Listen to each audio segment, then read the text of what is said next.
بسم اللہ والصلاۃ والسلام علی رسول اللہ صلی اللہ علیہ وسلم۔ سورہ احزاب آیات 49 سے 52 لیے دورہ قرآن کے اس پروگرام میں حاضر خدمت ہیں۔ ارشاد باری تعالیٰ ہوتا ہے اعوذ باللہ من الشیطان الرجیم، بسم اللہ الرحمن الرحیم، یا ایہا الذین آمنوا اذا نکحتم المؤمنات ثم طلقتموهن من قبل ان تمسوهن فما لكم عليهن من عدة تعتدونها فمتعوهن وسرحوهن سراحا جمیلا۔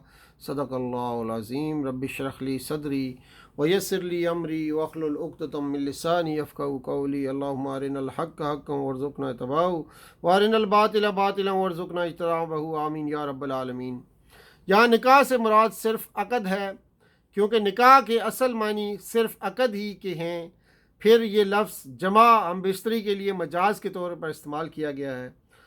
قرآن اور سنت میں نکاح ایک اصطلاحی لفظ ہے جس سے مراد یا تو مجرد عقد ہے یا پھر جمع بعد عقد، لیکن جمع بعد بلا عقد کے لیے کہیں استعمال نہیں کیا گیا ہے۔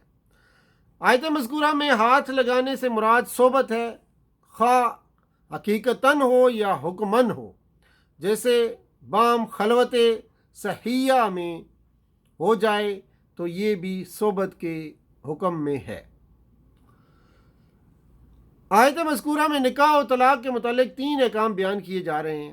پہلا حکم یہ ہے کہ کسی عورت سے نکاح کر لینے کے بعد خلوت صحیحہ سے پہلے ہی کسی وجہ سے طلاق کی نوبت آ جائے تو متعلقہ عورت پر کوئی عدت واجب نہیں ہے، وہ فوراً ہی دوسرا نکاح کر سکتی ہے۔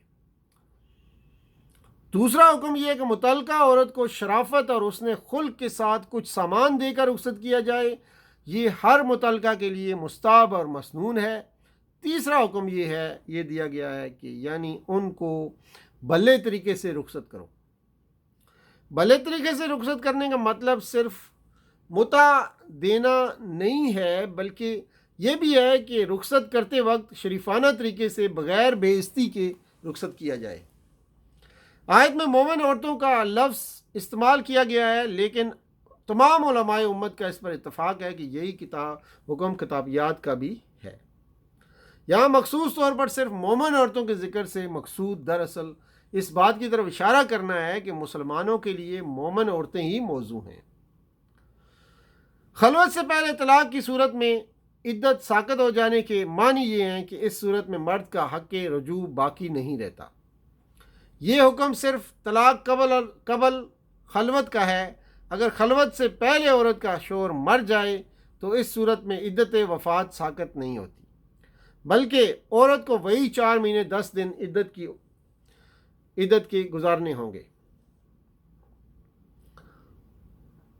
یہ رعایت خالصتاً تمہارے لیے ہے، دوسرے مومنوں کے لیے نہیں ہے۔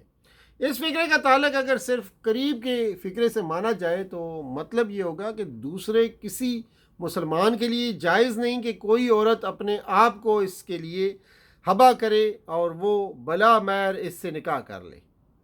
اور اگر اس کا تعلق اوپر کی پوری عبارت سے مانا جائے تو اس سے مراد یہ ہوگی کہ 4 سے زیادہ نکاح کرنے کی رعایت بھی صرف آپ صلی اللہ علیہ وسلم کے لیے ہے، عام مسلمانوں کے لیے نہیں ہے۔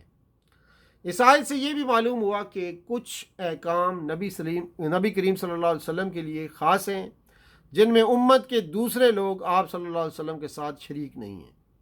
ایسے متعدد احکام اور بھی ہیں جو آپ صلی اللہ علیہ وسلم کے لیے خاص تھے، مثلا تہجد کی نماز آپ صلی اللہ علیہ وآلہ وسلم کے لیے فرض تھی اور باقی تمام امت کے لیے نفل ہے۔ آپ صلی اللہ علیہ وآلہ وسلم اور آپ کے خاندان والوں کے لیے صدقہ لینا حرام ہے اور کسی دوسرے کے لیے وہ حرام نہیں ہے۔ آپ صلی اللہ علیہ وسلم کی میراث تقسیم نہ ہو سکتی تھی، باقی سب کی میراث کے لیے وہ احکام ہیں جو سورہ نساء میں بیان ہوئے ہیں۔ بیویوں کے درمیان عدل آپ صلی اللہ علیہ وسلم پر واجب نہیں کیا گیا تھا، جبکہ دوسرے مومنوں کے لیے وہ لازم ہے۔ آپ صلی اللہ علیہ وسلم کی وفات کے بعد آپ کی بیویوں سے نکاح کرنا تمام امت پر حرام کر دیا گیا، جبکہ باقی لوگوں کی بیواؤں سے نکاح جائز ہے۔ ایک یہ حکم بھی ملتا ہے کہ آپ صلی اللہ علیہ وسلم کے لیے کتابیہ عورتوں سے نکاح کرنا ممنوع تھا، حالانکہ باقی امت کے لیے وہ حلال ہے۔ حکمت تعدد ازواج رسول اللہ صلی اللہ علیہ وسلم، اس میں مختلف حکمتیں ہیں، جس میں پہلی حکمت تعلیمی حکمت ہے، یعنی خواتین معلمات کی تیاری اور آپ صلی اللہ علیہ وسلم کی نجی زندگی کے بارے میں مکمل معلومات کی امت کو فراہمی اور اساسی مقصد تھا۔ پھر دوسرا حکمت تشریعی، یعنی کہ جاہلیت کے بعض رسموں کو اس ذریعے سے ختم کرانا، جیسے متبنہ کا رسم۔ اور پھر تیسرا حکمت اجتماعی، یعنی سسرالی رشتے کے ذریعے سے بعض قبائل کے ساتھ روابط، تاکہ دعوت دین کی راہیں کھل سکیں۔ اور چوتھی حکمت سیاسی تھی کہ لوگوں کے تالیف قلب اور قبائل کو اسلامی ریاست کو کمزور کرنے کی کوششوں سے روکنا، بلکہ ان کو اسلامی ریاست کے استحکام کے لیے استعمال کرنا۔